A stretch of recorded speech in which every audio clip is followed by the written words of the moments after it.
موسمیاتی تبدیلی کا جو مسئلہ ہے پوری دنیا کو درپیش ہے، اور اس میں بنیادی طور پہ جو موسموں کے پیٹرنز ہیں وہ بے ترتیب ہو گئے ہیں۔ نتیجتاً دنیا میں گرین ہاؤس گیسز کے بڑھنے کی وجہ سے گرمائش یا ہیٹ زیادہ ہو گئی ہے۔ اسی لیے ہم دیکھتے ہیں کہ پہلے سے بہت زیادہ سیلاب، خشک سالی، ہیٹ ویو دنیا میں آ رہی ہیں۔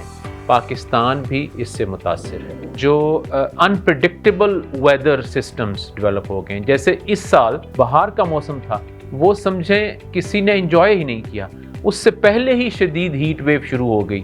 اسی طرح بارشوں کی میں آپ کو اگزامپل دیتا ہوں۔ 2020 میں جو بارشیں تھیں پاکستان میں، وہ مونسون بارشیں، وہ ہماری ایوریج سے 40% زیادہ تھیں، اور یہ بہت بڑا اضافہ ہے۔ پھر 2021 میں رائٹ نیکسٹ ایئر جو بارشیں تھیں وہ 10% کم ہو گئیں۔ اس کا مطلب یہ ہے کہ اس کو پریڈکٹ کرنا تھوڑا مشکل ہے۔ ہماری حکومتوں کو اور ہمارے اداروں کو اس بات کے لیے تیار ہونا پڑے گا کہ کس طرح سے وہ اپنے سسٹمز کو یوں ڈیولپ کر سکیں کہ وہ اس انپریڈکٹیبل ویدر کے جو چیلنج ہیں ان سے سامنا کرنے کے لیے تیار ہوں۔ کووڈ کی وجہ سے 2-3 میجر امپیکٹ آئے۔ ایک تو یہ ہے کہ گرین ہاؤس گیسز کا اخراج کم ہوا۔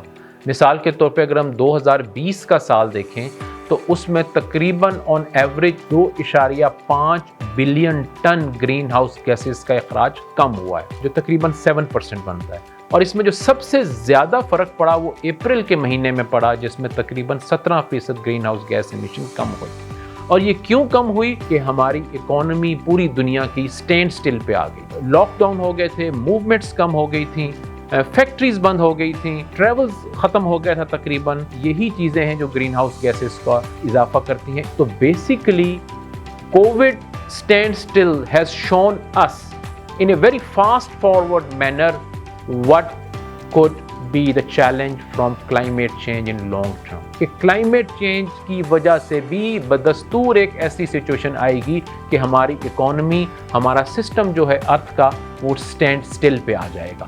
تو ایک لرننگ ہمارے لیے یہ ہے کہ اگر ایسا سٹینڈ سٹل آتا ہے جو کووڈ میں ہم نے دیکھا، تو ہم نے کیسے اس میں سے بلڈ بیک بیٹر کرنا ہے۔ یہ کچھ بہت امپورٹنٹ لرننگ تھی، مجھے لگتا ہے جن سے ہمیں استفادہ کرنے کی ضرورت ہے۔